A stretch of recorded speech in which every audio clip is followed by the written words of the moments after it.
So another example is that we're interested in mining for kind of class patterns, mining for semantics. So if you have something like Whistler, if you look for is-A relationships, it could be a ski resort, it could be the name of an artist, and we would like to mine for these things.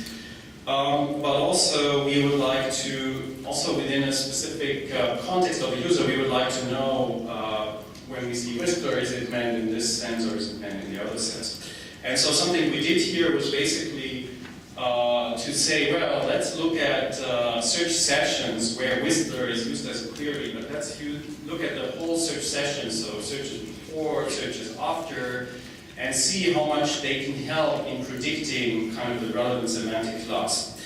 And so this is work done by Mariusz Paszka. It's another example of by making the assumption that a session, some uninterrupted activity over a certain point in time, semantically sort of is relatively stable in the sense that the user is interested in a particular topic.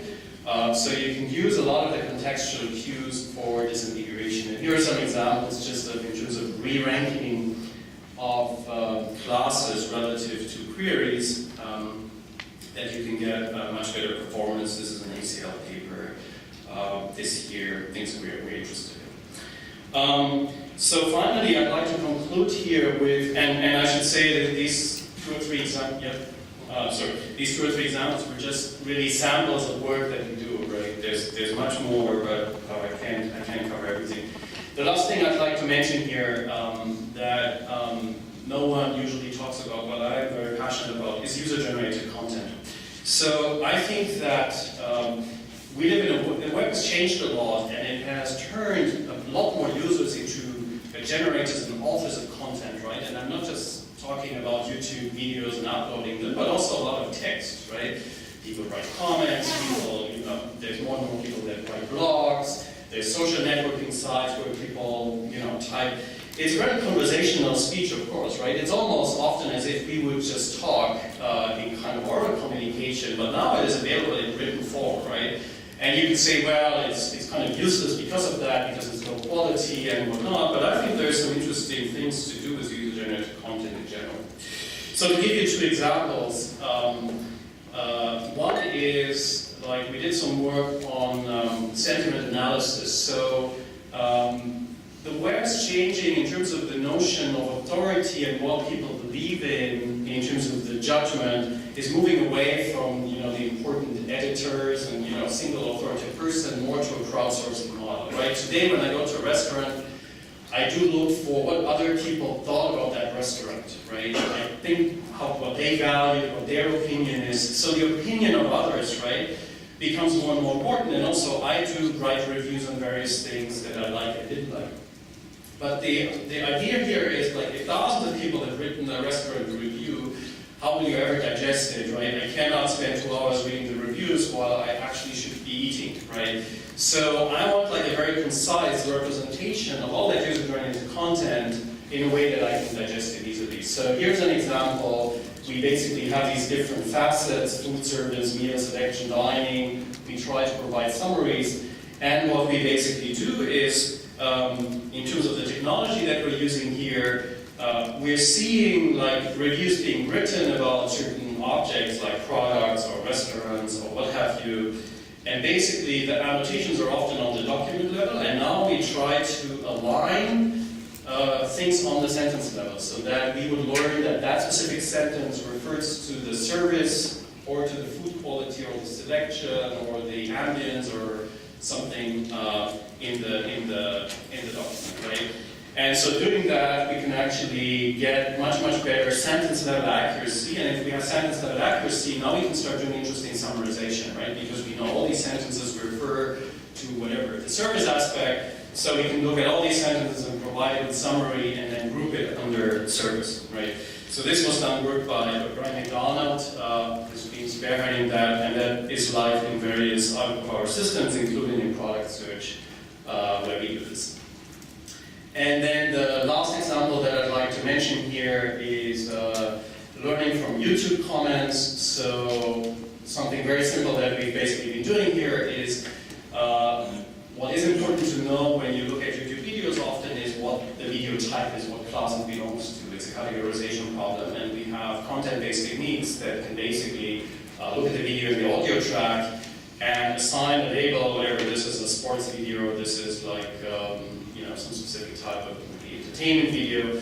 And we've used various things, the metadata that comes with the video, but also the user comments that we've observed to basically improve the accuracy of that system. And that you can show here that you can push the accuracy of the system by some relative, almost 20%, quite significantly by looking at user comments, right? User comments do tell you a lot. But that's really just a very simple application where I think there's much more there to do around user-generated comments. Okay, so I'm basically done. I think the outlook for the field, I see a lot happening, also a lot of things that I'm personally involved, going from syntactic to semantic parsing, really getting more to the meaning of language, and we have great syntactic parsers, but we sometimes don't know what to do with it on a more semantic level and mapping into semantic representations, things like unsupervised semantic learning. Paraphrasing and entailment are important because that's just what we need to understand, whether one statement implies something else. What I call text grounding on a global scale. So I'm a big fan of whenever we can create repositories of known meaning, be it around entities, concepts, topics, relations, that we try to take all the text that's out there and actually relate it to that knowledge base, and that gives us a lot of power. Things like intelligent summarization, I touched on that, in particular for user-generated content.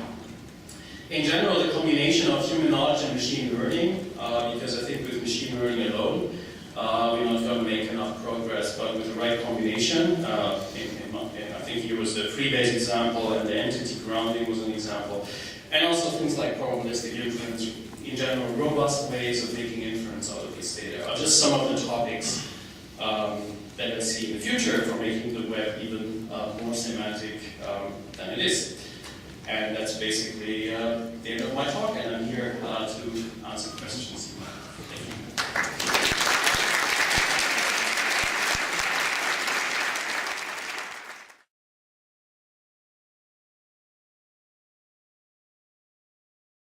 My name is Konrad Smet, University of Bergen in Norway. Google has always been very generous in making language data available to scientists, in particular n-grams.